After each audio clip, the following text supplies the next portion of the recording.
semua hari ini? Baik, Ibu. Oke, baik.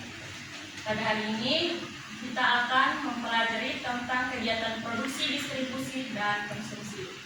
Sebelum kita mulai dengan pelajaran kita pada hari ini, saya meminta kesediaan dari salah satu adik-adik di kelas ini untuk memimpin kita dalam doa. Sebelum kita memulai pembelajaran kita, mari kita berdoa. Bersama saya memimpin doa ini menurut ajaran dan keyakinan Kristus Protestan. Berdoa mulai.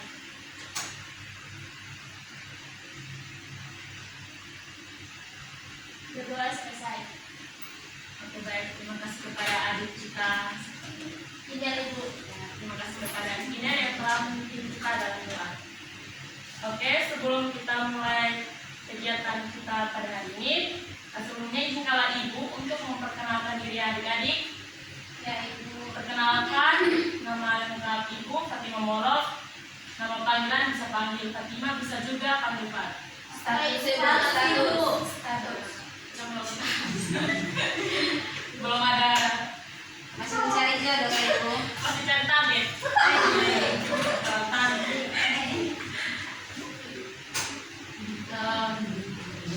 Di sini ada absen kok, supaya Ibu bisa absen.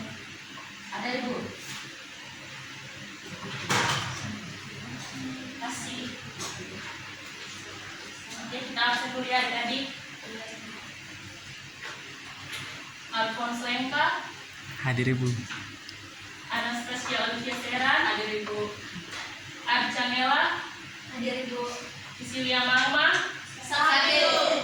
Erlin Fatima Seran. Gracia. Ada, Ibu. Gilbert. Hadir Ibu. Indah Letsama. Hadir, Ibu. Hilda Gladys. Hadir Ibu. Hairunisa. Hadir Ibu. Keisha. Sakit, Ibu. Maria. Saya akan juga. Ada, Ibu. Patricia. Ada, Ibu.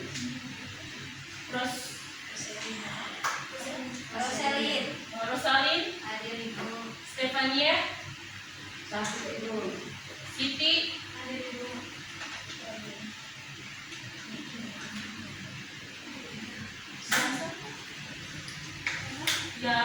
Yakobus. Izin ke toilet, Ibu tadi. Juventi. Hadir, Ibu. Aplonia. Hadir, Ibu. Semua hadir satu orang yang tidak hadir kan? Ya, Ibu. Oh, Cecilia dan Kecia, Ibu. 3 orang, Ibu. 3 orang. Mereka ada kasih keterangan apa? Kalau Kecia sakit, Ibu. Cici sakit, Ibu. Berarti semua sakit ya? Ya. Semua. Anu saya izin, Ibu. Oh, ya, siap.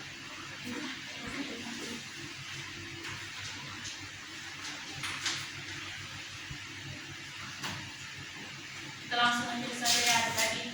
Ya, Ibu. Ibu minta kesediaan dari salah satu iman yang benar.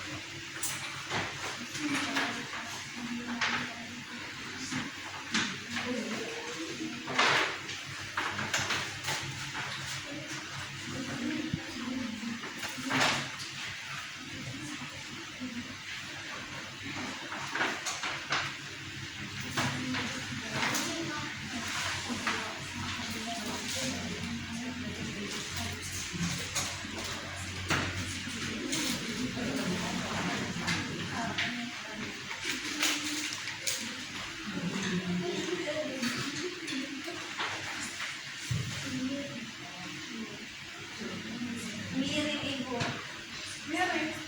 Ya, Ada, Ibu. Ibu. Miring ke kiri. Tetangga, Ibu.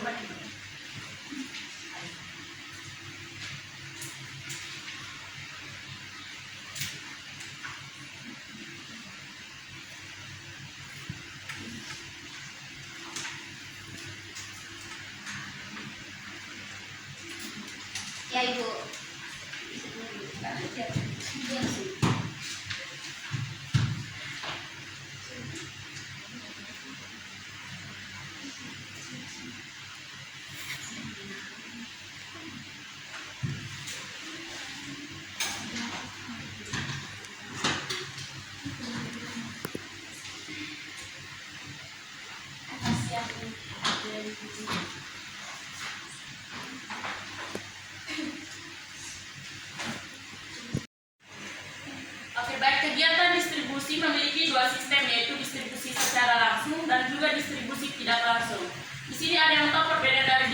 langsung dan distribusi tidak langsung.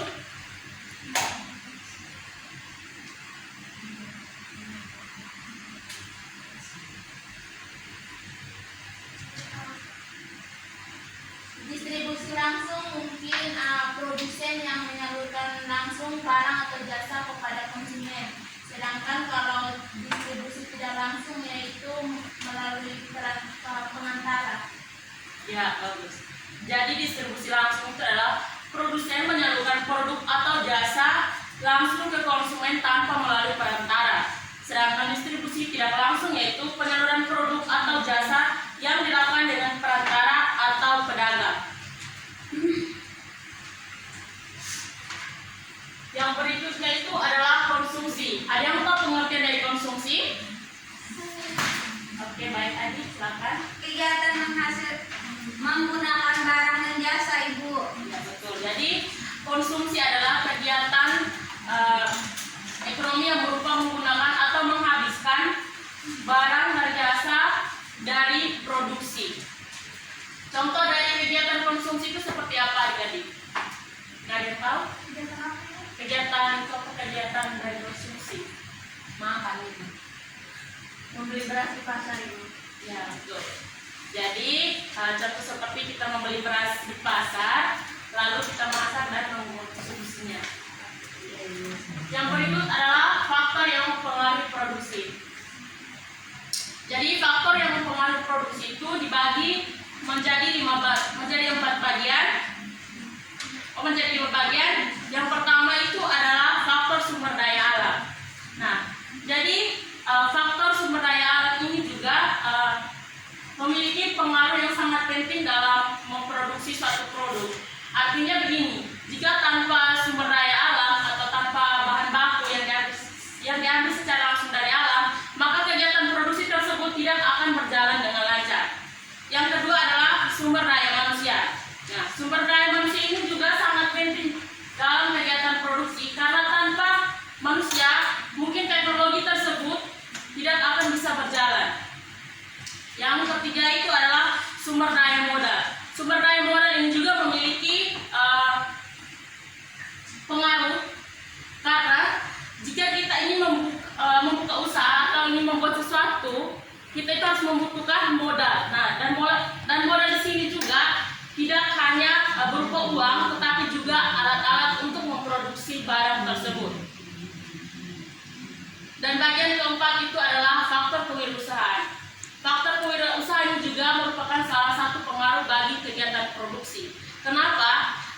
Karena jika kita tidak memiliki keahlian dalam memproduksi barang tersebut, maka barang tersebut mungkin saja tidak akan berhasil atau tidak akan dibuat, ya adik-adik. Dan yang berikut itu adalah faktor sumber daya informasi. Nah, faktor sumber daya informasi ini juga sangat penting dalam kegiatan produksi karena kita bisa mengetahui apa saja yang dibutuhkan oleh masyarakat agar kita bisa memproduksi barang tersebut dan bisa digunakan oleh masyarakat setempat.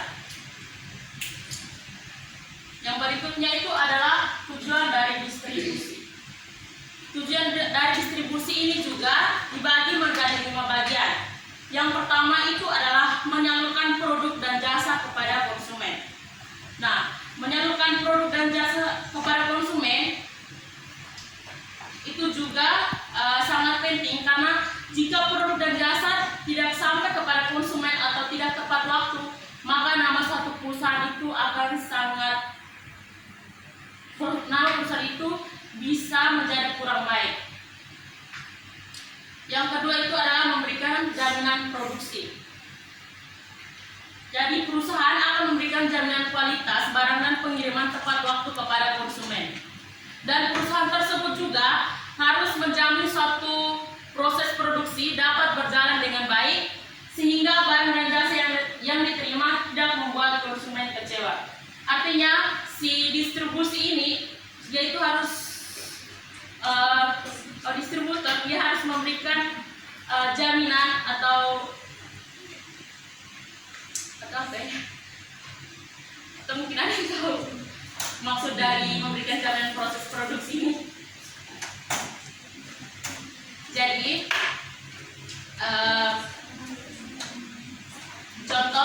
seperti dia kan ingin mempromosikan barangnya, jadi dia harus memberikan informasi kepada si konsumen. Contoh seperti dia ingin menjual makanan, jadi bilang makanan ini kualitasnya sangat bagus bagi kesehatan. Jadi sehingga jika barang tersebut sudah sampai kepada konsumen dan konsumen merasa tidak dikecewakan atau tidak merasa tertipu. Yang ketiga itu adalah menjaga dan mengembangkan kualitas. Distributor itu harus memberikan jaminan kepada konsumen bahwa kualitas produk akan dijaga dan dikembangkan dengan baik. Perusahaan dapat mempertahankan keinginan konsumen sehingga konsumen tidak berpindah ke produk dari perusahaan yang berbeda. Seperti yang tadi saya sudah katakan di bagian kedua, bahwa dia itu harus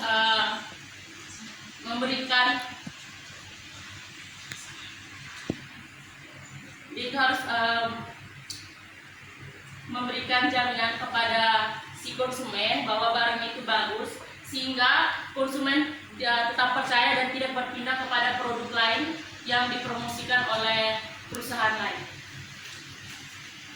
Yang keempat itu adalah meningkatkan nilai jual suatu hasil produk. Nilai jual barang akan semakin meningkat jika jarak ditempuh barang akan disalurkan sangat jauh. Seperti semakin jauh jarak pengiriman, maka semakin mahal harga dari barang tersebut. Jadi contohnya seperti ini, dia yang memesan barang dari seperti saya saja ya. Seperti saya memesan barang dari Kupang, sedangkan saya tinggalnya di Tekari. Nah, pasti jaraknya kan sangat jauh. Jadi di situ akan membutuhkan ongkir yang sangat mahal. Bukan barang yang mahal, tapi ongkirnya yang mahal karena jarak rumah dari Tekari sampai di Kupang kan lumayan jauh sih. Dan yang kelima itu adalah menjaga kestabilan ekonomi. Kegiatan distribusi ini ternyata dapat mempengaruhi kegiatan ekonomi pada suatu negara. Artinya, kegiatan distribusi ini dapat berjalan dengan lancar, maka kestabilan ekonomi akan terjaga. Yang berikutnya itu adalah kegiatan konsumsi yang dilakukan oleh rumah tangga keluarga, rumah tangga perusahaan, dan juga rumah tangga negara. Yang pertama itu adalah rumah tangga keluarga. Jadi keluarga merupakan pelaku ekonomi yang paling sering melakukan kegiatan konsumsi.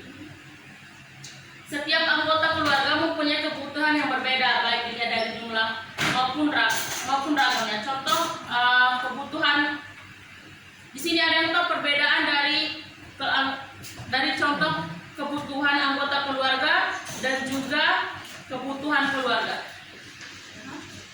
Contoh dari kebutuhan anggota keluarga dan kebutuhan keluarga. Contohnya seperti kalau kebutuhan keluarga pasti makanan, kebutuhan bersama. Kalau anggota keluarga berarti di pakaian ibu, masing-masing memiliki pakaian yang berbeda-beda. Ya, betul. Jadi contoh kebutuhan keluarga itu seperti makanan, pakaian, dan lain sebagainya. Sedangkan kebutuhan keluarga ini kan berarti semua ya. Jadi itu kita membutuhkan mungkin yang pertama adalah rumah, listrik, dan juga telepon. Yang kedua itu adalah rumah tangga perusahaan. Nah, rumah tangga perusahaan berarti dia itu membutuhkan alat-alat yang digunakan, alat-alat produksi supaya bisa memproduksi barang dan jasa ya adik-adik. Contohnya seperti apa? Ya, sudah bisa Sudah bahan baku untuk membayar dari karyawan. ya. Jadi seperti ya, jadi rumah tangga perusahaan itu harus membutuhkan bahan baku, tenaga kerja, dan juga modal. Yang berikutnya itu adalah rumah tangga negara.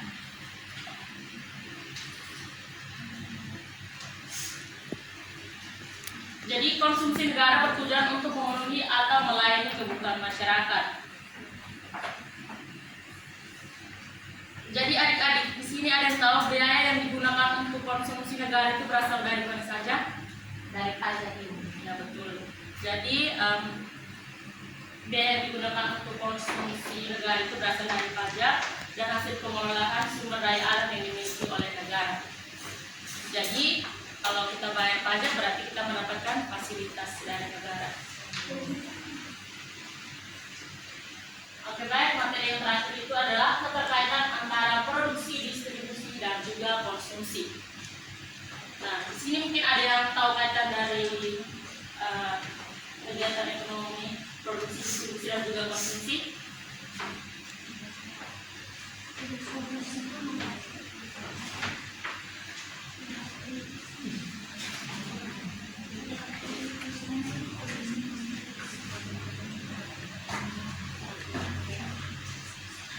Oke baik, jadi katanya itu kalau kegiatan produksi itu kegiatan yang menghasilkan barang dan jasa yang dibutuhkan oleh manusia untuk memenuhi kebutuhan hidupnya. Sedangkan kegiatan distribusi adalah kegiatan yang menyalurkan barang dan jasa dari produsen kepada konsumen. Dan kegiatan konsumsi adalah kegiatan yang mengurangi atau menghabiskan nilai guna barang dan jasa yang dibeli oleh manusia untuk memenuhi kebutuhan hidupnya. Oke, baik, sekian materi kita pada hari ini. Mungkin sih ada yang ingin bertanya?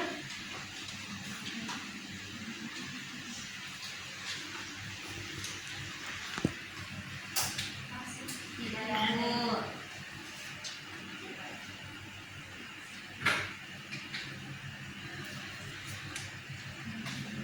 Oke, baik, di sini sekarang Ibu yang bertanya kembali ya.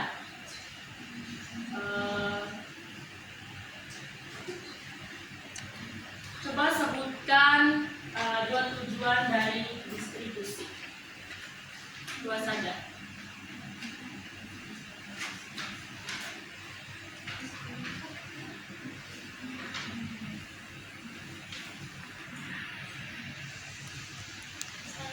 Ya. Yang pertama menyalurkan produk dan jasa kepada konsumen, dan yang kedua itu menjaga dan mengembangkan kualitas produk.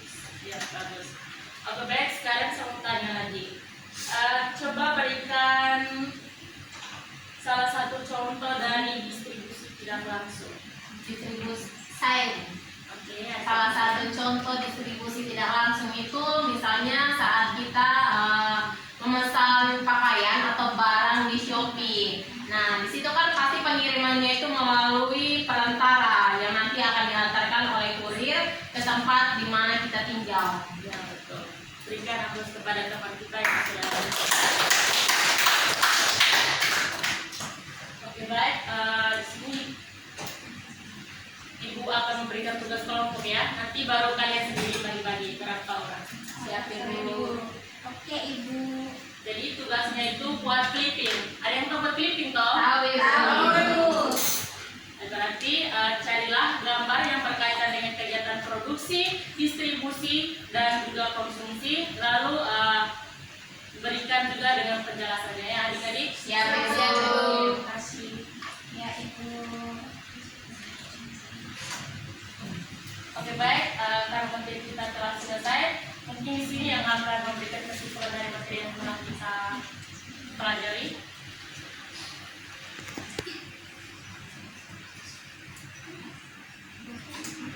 Ya, adik. Kesimpulan dari materi kegiatan produksi, distribusi, dan konsumsi yaitu produksi menciptakan barang dan jasa, distribusi mengalokasikan barang dan jasa ke pasar, dan konsumsi merupakan penggunaan akhir dari barang dan jasa tersebut. Oke baik, terima kasih kepada Beatrice. Karena waktu kita sudah telah habis,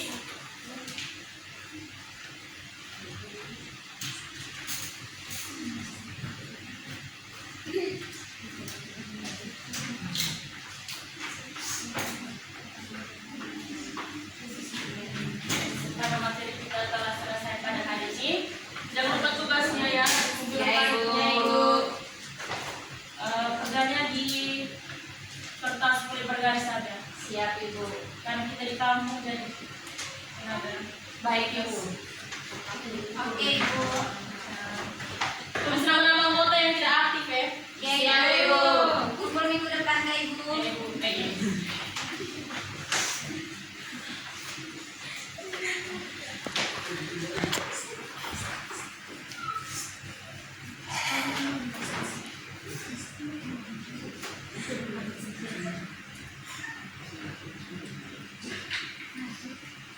Oke, baik. Saya minta kesediaan dari teman kelas kita yang ada di sini untuk memimpin kita dalam doa. Kepada Adik Siti,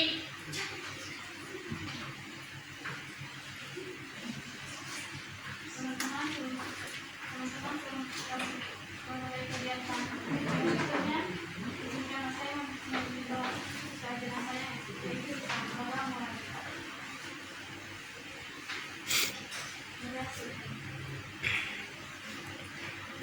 terima kasih kepada Adik Siti yang telah memimpin kita dalam doa. Dalam berikut itu guru dari mata pelajaran yang selanjutnya. Siap, Ibu. Dah, Ibu. Nah, Selamat siang. selamat siang. Siang, Isi. Ibu. Baik, Ibu Ibu. gunting sama itunya. Baik. Terima kasih, Ida.